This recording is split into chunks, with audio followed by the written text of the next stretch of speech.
প্রিয় বন্ধু, আপনি কি জানেন ইসলাম সমকামিতার পথ বন্ধ করেছে কিভাবে? আসুন জেনে নেই।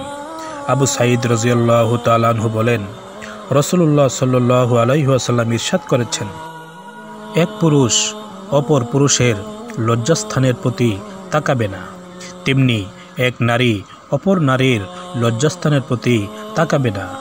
দুজন পুরুষ একটি কাপড়ের নিচে শয্যা গ্রহণ করবে না, তেমনিভাবে দুইজন নারী একটি কাপড়ের নিচে শয্যা গ্রহণ করবে না।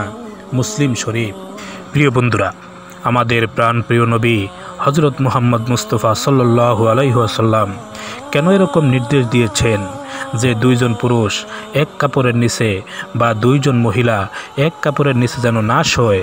তার কারণ হলো তিনি চান যেন পুরুষ পুরুষ এবং মহিলা মহিলা সমকামিতার ভিতরে জড়িয়ে না পড়ে এবং এই কঠিন পাপ করে যেন আল্লাহর দরবারে হাজির না হয়। প্রিয় বন্ধুরা, আসুন আমরা জেনে নেই ইসলামের দৃষ্টিতে সমকামিতার ভয়াবহতা সম্পর্কে। নিঃসন্দেহে সমকাম ধ্বংসাত্মক ও অভিশপ্ত পাপ কর্ম, আল্লাহর শাস্তির কারণ ও মানবতা বিধ্বংসী অপরাধ।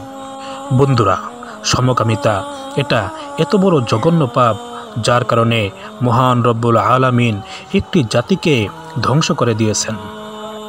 লূত সম্প্রদায়ের লোকজন সমকামিতায় লিপ্ত হলে মহাশক্তিধর আল্লাহ তাদেরকে কিভাবে ধ্বংস করেছেন পবিত্র কুরআনে আল্লাহ রব্বুল আলামিন তা খুব স্পষ্টভাবে তুলে ধরেছেন।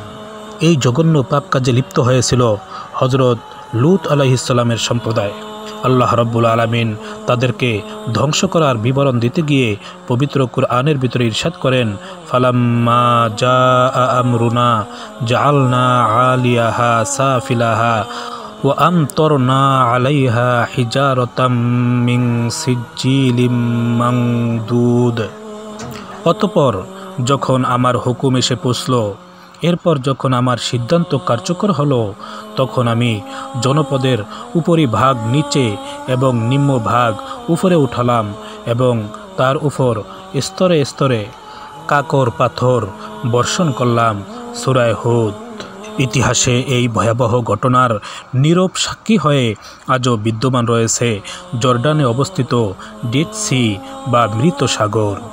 প্রিয় বন্ধুরা, সমকামিতা একটি অভিশপ্ত কর্ম। হাদিসে বর্ণিত হয়েছে, ইবনে আব্বাস রাদিয়াল্লাহু তাআলা আনহু থেকে বর্ণিত, রাসূলুল্লাহ সাল্লাল্লাহু আলাইহি ওয়াসাল্লাম ইরশাদ করেন, যে ব্যক্তি লূতের সম্প্রদায়ের কাজে অর্থাৎ সমকামে লিপ্ত হবে তার প্রতি আল্লাহর অভিসম্পাত।